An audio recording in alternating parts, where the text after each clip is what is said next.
Dear learners, you are welcome on the platform of MOOCs. In the previous lecture, we had discussed about the classification. In today's lecture, I am going to talk about the types of classification. I am Professor Nafis Ahmed Ansari from Department of Political Science of Aligarh Muslim University. Classification, it refers to the process of grouping individuals or positions according to their job responsibilities, qualifications and level of authority within the civil services system.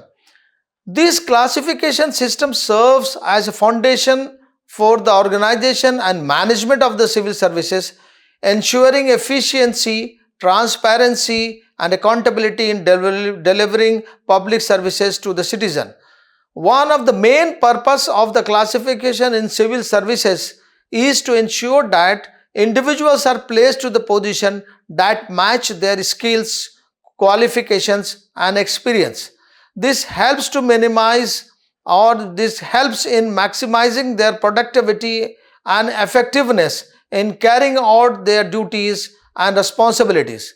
By having a clear and well-defined classification system, civil services organization can avoid the misplacement of employees, which can lead to inefficiency and a waste of resource. Grouping individuals according to their job roles and responsibilities make it easier for organization to assign tasks and delegate authority. This helps in avoiding duplications of work and promoting effective coordinations and collaborations among different departments and levels. Classification also serves as a basis for determining salary and benefits for civil servant employees. Positions within civil services are classified into different pay grades based on their level of responsibilities and complexity of job.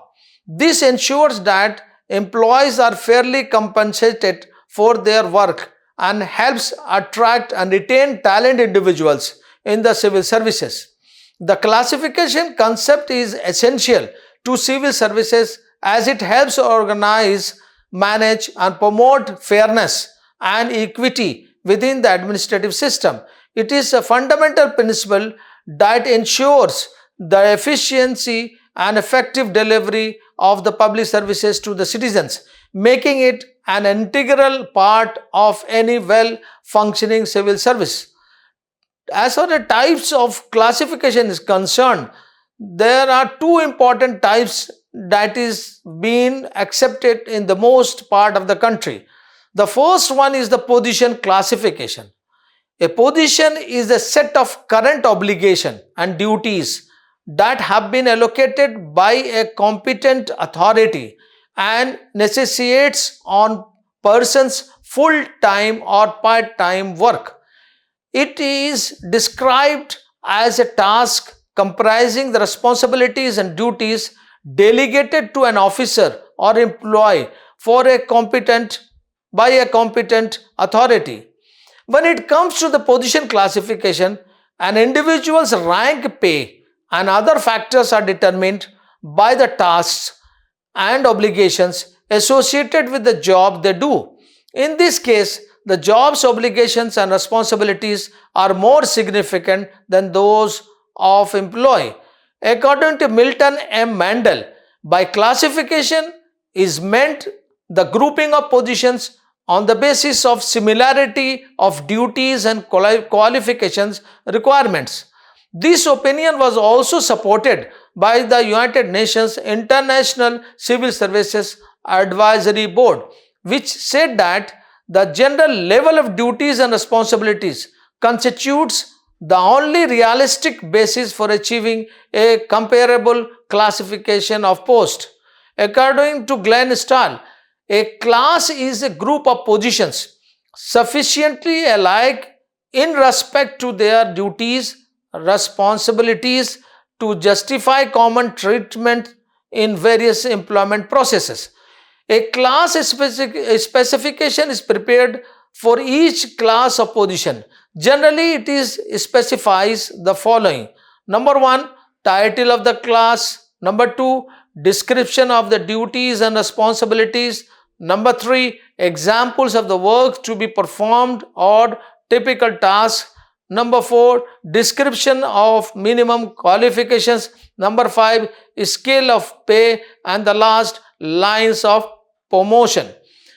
Glenn Stahl mentioned the following 4 types in the development of position classification. Number 1, examining and documenting the roles, responsibilities, and other distinguishing features that need to be categorized. Grouping the positions into classes on the basis of their similarities. Third, creating guidelines or specifications for every class of positions that will establish its parameters, characterizes it, and act as a guide of recruiting, examinations, and the assignment of the specific position to class. And the last, he said, installation by allocating individual positions to the classes thus described.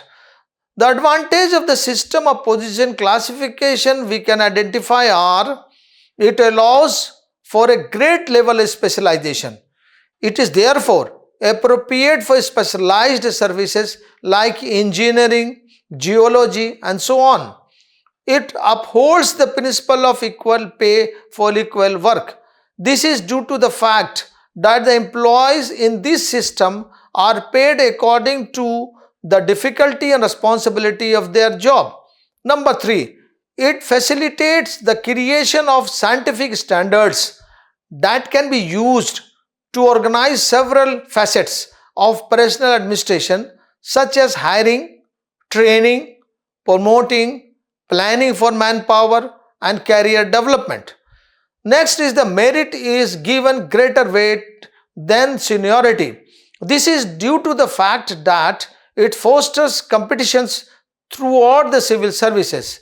Fifth and the last is that it ends discrimination based on political and personal factors in service related problems. This is so because each member of a class receives the same treatment. There are certain disadvantages also of the position classification. Number 1, position classification gives personal administration a stricter component. It hinders both vertical and horizontal motions as a result. It is an intricate classification system with numerous classes. Its preparations therefore cost more money than takes longer. This system makes the classification scheme quickly out of date. Because of this, it needs to be updated on a regular basis. And the last that we can say is the employees begin to feel uneasy about their pay and status. As a result, workers are under constant pressure to look for a better job description for themselves and to move forward in the company. Positions that are similar are grouped together into a common category known as class. In a position categorization, the term class refers to a group of positions that are sufficiently similar in terms of: number 1, the type of work; number 2, the degree of complexity and responsibility; and the number 3, the qualification required for the work to allow for comparable treatment in terms of personal and compensation administration. In the position categorization system, a class thus created in this manner. There is another similar non-grade term. The term grade refers to all classes of position that are usually sufficiently similar in terms of: number 1, the degree of responsibility and difficulty; number 2, the level of qualification for the post. Regardless of employment, all classes are combined into grades, but only those with similar degrees of responsibility. All positions should be assigned to the appropriate class under the position categorization system. It is important to assign each class to the correct grade. As a result, We group positions that are similar or closely linked into class. Posts that belong to the same class share many tasks, obligations, and requirements. Therefore, they can be handled as a single entity for organizational, financial, and human resources objectives. Now, second type of the classification is the rank classification. Britain and India both use this system of classification.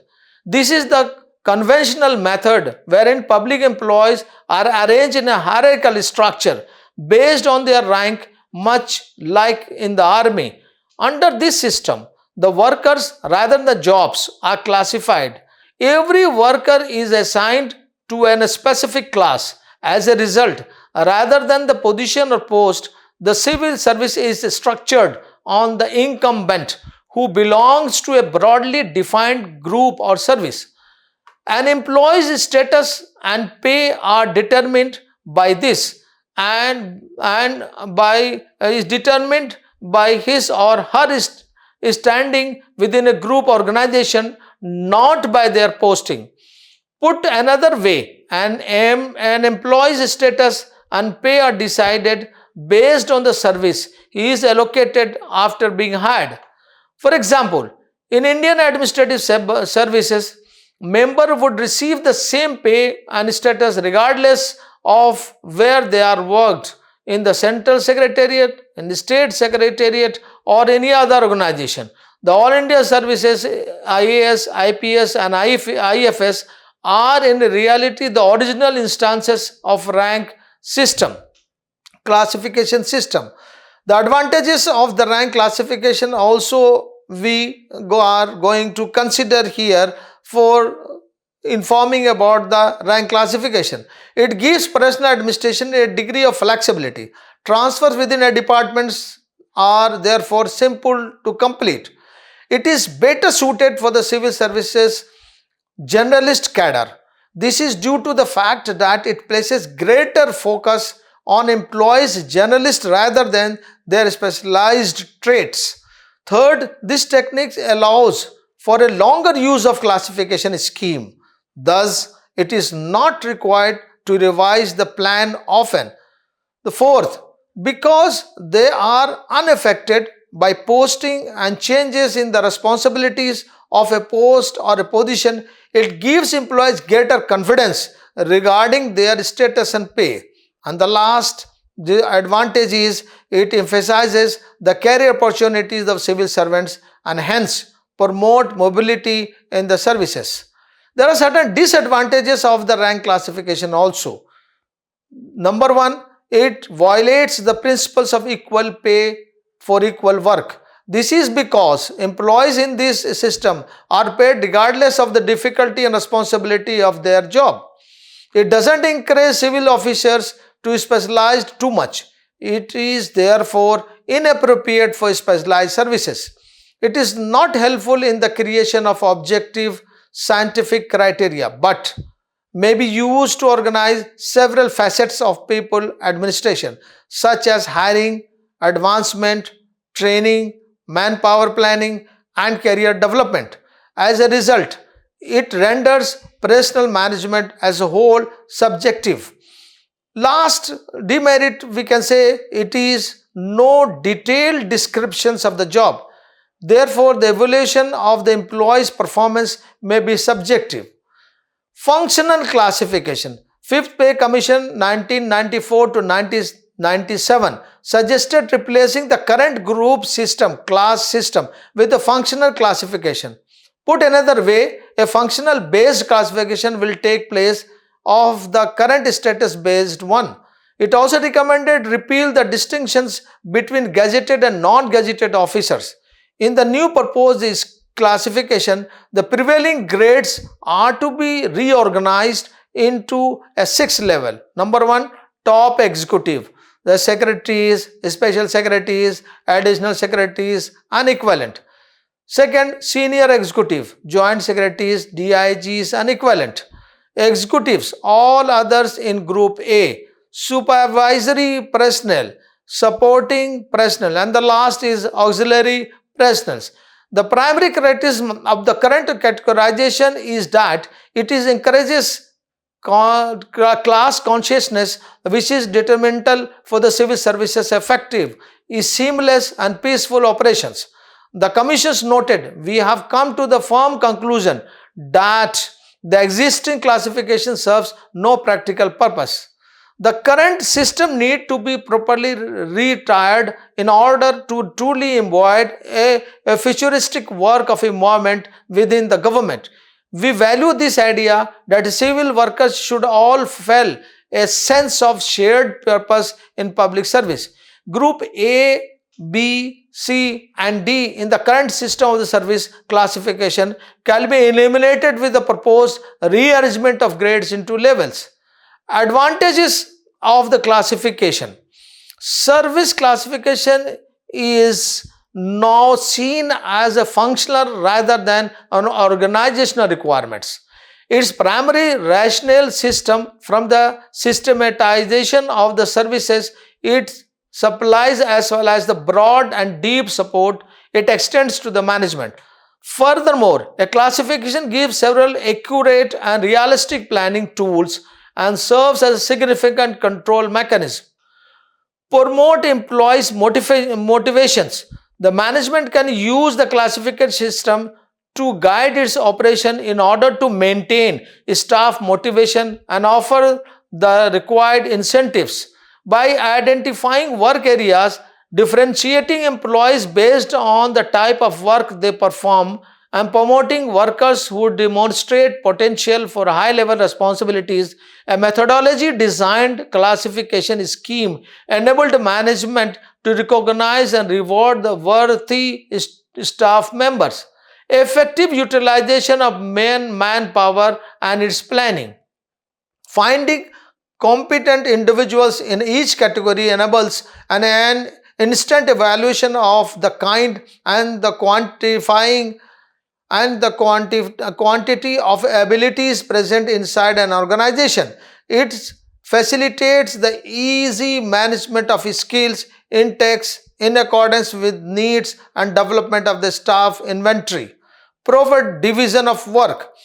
As a management tools, classification systems are very helpful in creating organizational structure and allocating tasks appropriately. This facilitates the management's ability to plan and assign tasks to the different levels. Furthermore, the classification system establishes the hierarchy and tiers within it. Eliminate arbitrary standards. The classification system can eliminate arbitrary standards by institutionalizing pay structure and other terms of services based on specific objective criteria. This enables the management to guarantee equitable treatment for employees and eliminate individualized considerations in civil services related concerns. An average employee would feel a great sense of fairness and security under such a system. A uniform work standard. The creation of constant work standards for the various levels is another benefit of the classification system that aids in raising employees' productivity. Ensuring that a person is assigned activities appropriate for the ability level helps to reduce skill waste. This makes it feasible to exact a minimum standard work output and allows for more efficient use of expensive and in-demand skills. Speedy recruitment and indicate training requirements. Moreover, classification is a tool of planning. It's simply to plan for the supply of necessary workforce in an organization once the qualification and criteria for each level of staff is established. Setting requirements of the applications and candidates examinations set easier, particularly for the recruitment firm. The recruiting agency can then divide upon the hiring programs into phases.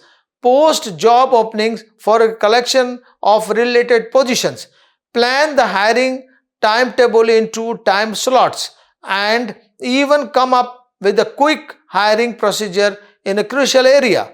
A well-designed classification system will enable the hiring process to promptly identify areas in need of training. A shortage of employees with necessary training or abilities signals to the relevant authorities that specific training programs must be created. Similar to these, it gets simpler to determine the kind of training programs that will be assist employees advance to the higher level positions and meet the requirements of those positions when they are promoted from one level to another level. Maintaining personal records. Keeping current personal records is another benefit to the classification system. Individuals, instance, or those of a group can treat systematically after record keeping is integrated into the system. These records are easily accessible and provide valuable information on the services size, functions groups, levels, and turnover rates.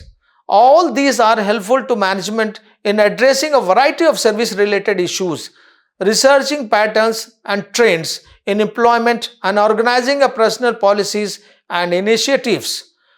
Way forward, in recent years, there has been a growing need for a more efficient and effective cadre system that can keep up with the rapidly changing needs of the country. The current cadre system is based on the hierarchical structure where officers are recruited and trained for specific departments or services and then expected to serve in that department for the rest of their careers. This has to lead the lack of flexibility and mobility and a narrow range of skills and expertise among the civil servants. One possible solution is to introduce a more dynamic and flexible cadre system where officers can rotate across departments and services, gaining wider range of experience and skills. This would allow for a better utilization of talent and expertise and promote a more holistic understanding of the functioning of the government. Another important aspect to consider is the need for specialized cadres in certain areas such as technology, finance, and healthcare.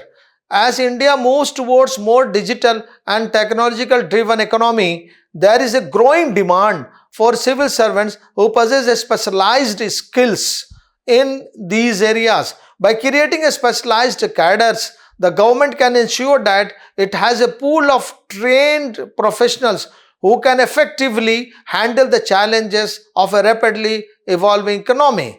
There is also need to improve civil servants' performance evaluation and accountability mechanisms.